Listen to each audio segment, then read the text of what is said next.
So I said I was going to make a video dedicated completely to Deen because I didn't have it in my last video, and well, here we are. Hey folks, and welcome back to another video on the channel. Hope you're having a fantastic day so far.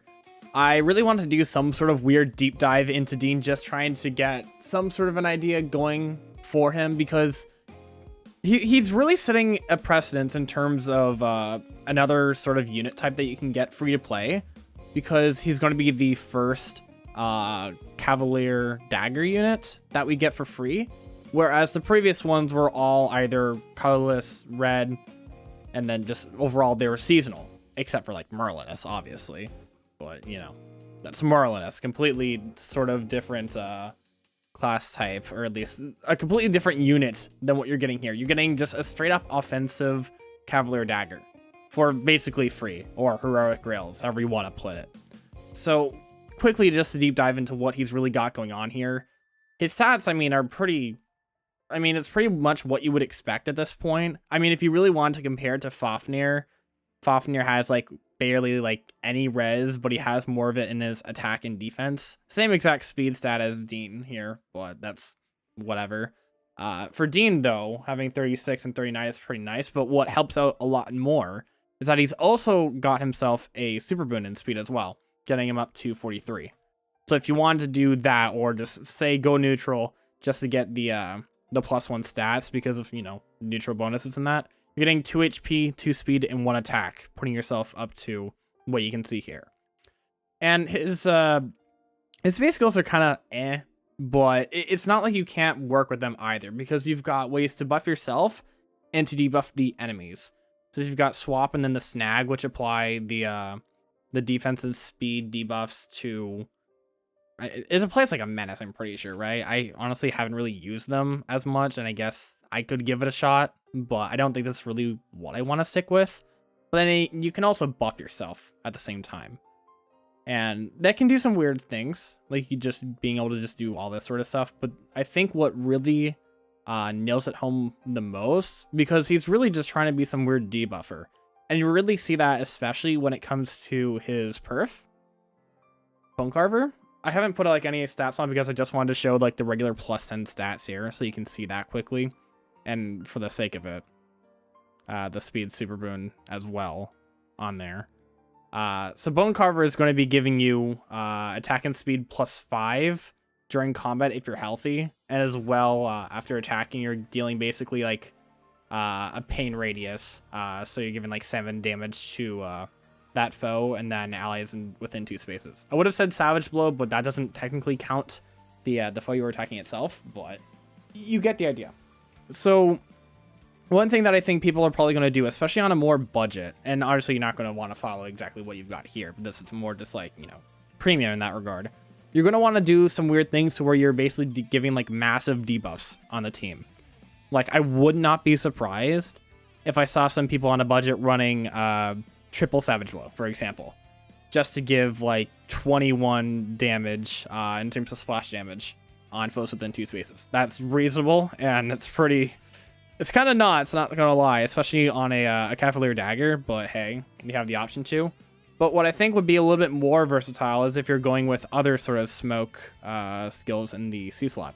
So, for example, I've got Pulse Smoke here. You can obviously put on other stuff like Panic Smoke, any of the other stat smokes like Attack Smoke and Defense Smoke, and you know, all that sort of jazz. Just going with whatever you think would make this the most sense. And for here, for example, what I wanted to do was, if I wanted to do it a little bit more premium, obviously you could put like a solo on him, a trace. If you don't have that, you could still go with a lull, for example. There's no like speed defense far trace, but I think that would probably be his best overall, so that he can get the speed benefit as well as the defense benefit to deal some more damage. He doesn't necessarily need the attack, but I mean, he's got at this point 31 base, which is pretty nice. And if you really want to go with Dragon Flowers as well, I mean, just up that a little bit more, and it's like, okay, there you go. And arguably, if you really wanted to, I mean, 32 isn't the best for like running Bonfire, but I mean, you have an idea if you really want to give him a little bit more defense. Like, say, if you wanted to run something like Steady Impact, since I believe you can get that, right? Or Sturdy. I guess now. Oh yeah, you can as a Cavalier. But you get what I mean. If you have a way to just up your like defense in that regard, If you really want to, you could do that, but it's like, it's kind of up to you. But if you want to go with like just a whole sort of maxing out sort of thing, like you're going to at least be hitting 50 speed, full investment sort of thing, with a refined dagger, plus 10, plus speed, and the dragon flowers as well. And honestly, I mean, if you really are that dedicated to Dean, and I bet some people are, the attack is going to go a good while away as well, just to help him out, just to help him be that build a bit more offensive. And the best thing about it is that you don't have to necessarily stick with Bone Carver. Yeah, it's honestly pretty good with the fact that you're dealing all that splash damage and just some other stuff as well. And just being, you know, having some overall offensive stats. You don't just have this. You have a lot of tricks that you have up your sleeve with a bunch of inheritable daggers that have come out over time. Meanwhile, you have all the other seasonal Cavalier daggers running basically their purse and that sort of stuff. Sure, they can run some other stuff. And whatever else they've got. I mean, Lilina starts with Broadleaf Fan, but you get what I mean. They're mostly sticking with what they've got, and they don't have too much with variation. Dean, you can really just do whatever you want with, and he's got a lot of options. The most popular example I think will happen if you haven't, for example, already used it on another dagger unit, for example. It's running a Court Leaf Fan Windsweep set, which I think most people are going to go for, and I honestly might go for it as well. Because I haven't gotten that ephemera yet, and I still can, so I might just go in that regard, just go that way and go for it. You can honestly do whatever you need to do to put here for speed checks and that sort of stuff. And attack speed menace, I mean, just a menace in general, I think could also help out as well. Even with some other builds later on. But this is just another example of just being able to just, you know, just deal a bunch of consistent damage. Sure, you don't have Kanto here, but you're at least getting some safe attacks going in on most melee units in that regard, or just anybody who hits on defense, which is pretty nice overall. And I mean, the stats kind of just speak for itself. You're going to be pretty damn speedy. Okay with the attack, and I mean, luckily he starts with 36 base, so that's okay. Kind of suck that he's stuck with 12 mites, but I mean, that's kind of what you would expect at this point, so it's like, But that's what I'm saying, like the Ascendant Flore, if you gave it to Dean, could help him a lot in that department just to be that little bit more offensive, especially since, I mean, he has no competition in this class bracket, so if you really want to go all out, might as well at that point. Another set that I was thinking about, obviously, because he doesn't necessarily need to run Broadleaf. Yeah, he can use it since he's probably, I don't even know comparatively what he's got on Lilina in terms of attack, but you sort of get what I mean. You have still a more readily accessible Cavalier Dagger that you can actually merge up and do a lot of stuff with. So if you really wanted to give Broadleaf, you could stack some more attack. I actually thought, for a funny example, if you really wanted to be a little silly, you could put on his typical speed defense snag, but if you really wanted to do something, attack res menace, and just have somebody, one of your allies preferably, do an assist skill on you, like probably like reposition you up, and you just give the whole sort of like debuffs in that regard. Or at least if you're kind of, I don't know, you get what I mean when I'm trying to go with this though. If you're able to hit all these debuffs on a certain enemy just by yourself in that regard, or at least obviously with the assists of a teammate, obviously, applying the snag, rest assured they're probably not going to be alive by the end of that combat, but you get what I mean. And then there's a bunch of other examples. I mean, you have a bunch of sorts of daggers that you can really run here. Just off the top of it, you've got a few things. I think I saw something where you can possibly run like Pumpkin in a box and run like a huge Fury set here, which I think could be interesting since, again, you're just applying however many stats just to make things work out. Like, you can apply and just make a Fury 10 sort of build here and kind of just go with that at that point. And it's like, I mean, even just me looking at this myself, that's kind of funny. 63 and then 60 speed. But then again, this isn't always the most optimal sort of thing, but you can always do some weird stuff with this. I mean, you're probably going to get knocked into desperation pretty easily. You can honestly do whatever with the C, I'm not too sure. But I think the one question that I really wanted to ask myself, and I haven't even still figured it out for this video as well, how are you going to get lethality to work? Because you only really have access to Heavy Blade 3 as a seal if you really wanted to do that and wanted an offensive option. in your A slot. That isn't to say that you can't run like Flashing Blade or Heavy Blade 4, whichever you can get there. I mean, obviously he's going to want Flashing Blade ideally, but well, that's the thing, you can't even get it for a ranged Cavalier like him. So how is he going to exactly work to get his lethality? And I mean, you can probably still do it safely with Courtly Fam and Windsweep, since you're not going to be taking any counters, but you're not really getting it down fast.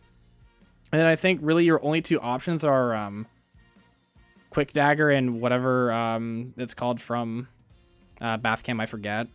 You can do that to get an instant -2, or you can just go Barb Shuriken to try to just keep it at 3. But it's going to be really weird, especially with it being on the 4 cooldown that lethality is at. You're not going to have anything along the lines of being like Volk, for example.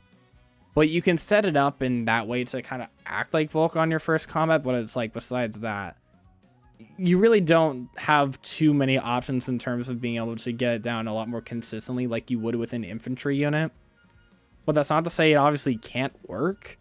It's just you're going to have to be basically holding its hand to make sure that you can get it to work, having to, you know, specifically go out of your way to make it happen, if you get what I mean. But I mean, if you can get it, I mean, sure, go ahead. And I'm pretty sure if I really wanted to calculate something quickly, because I completely forgot, and I mean, to be fair, I've only got like 5 slots here that I can think of stuff right now. You've got Sea Dual Cavalry that, so that you can actually do arena type sets with this, which, let's be honest, that's probably something that you could do. I mean, he's going to be at like 168 BST as is, and it's not like he's got too much going for him. But if you really wanted to run a colorless cavalry in your arena squad, for example, I mean, you've got this, I guess. And there's probably other places where you can sort of go with this sort of skill set as well. I mean, I don't know how viable it'll be in like Ponzaloki, for example, but it could work using all those base stats just to make things work out, among other things. And I mean, I guess he can work out in some scenarios in Aether Raids as well, although I haven't given it too much thought, since it kind of just seems, one, like a no-brainer, and two, it's not like it's something he's going to excel in, since it's not like he has any sort of weird perf that allows him to do a bunch of things. But I think what Deen is ideally always going to excel at least for the time being until they release another Dagger Cavalier, is that he's going to be so versatile in what he can do because he's the only one in his class bracket. So, I mean, if you want to set up some sort of weird cav line defense, if you're still living in that era, which, I mean, to be fair, I think some people can still do thanks to Sigurd, among other things, but you get the idea. He can do a lot of sort of things that you can, you know, just have a Cavalier Dagger do, because he can fill any slot in that regard. He's got the offensive stats. He has some defense he can work with. He's just, you know, he can do whatever he needs to do. So you can have fun just building him however you want, especially with the assortment of daggers that you've got at your disposal. But I think for the most part, what some people might honestly just do is just go for the Courtly Fan Windsweep, since, I mean, you know, this is the first free 3-move dagger that we've got, so you can definitely take advantage of that in some regard. So yeah, overall, I mean, this is pretty much the sort of stuff that you would want to do with Deen. Let me know if you wanted me to do any more of these weird sort of specific unit deep dives, if you're interested in that sort of thing. So if you like this video, feel free to leave a like, comment, and subscribe. I heard that ringing the notification bell will play the vent sound from Among Us, so be careful about that one. And yeah, my name is Val, and I'll see you guys hopefully in the next video, whenever that'll be. So thanks for watching, everybody, and bye-bye.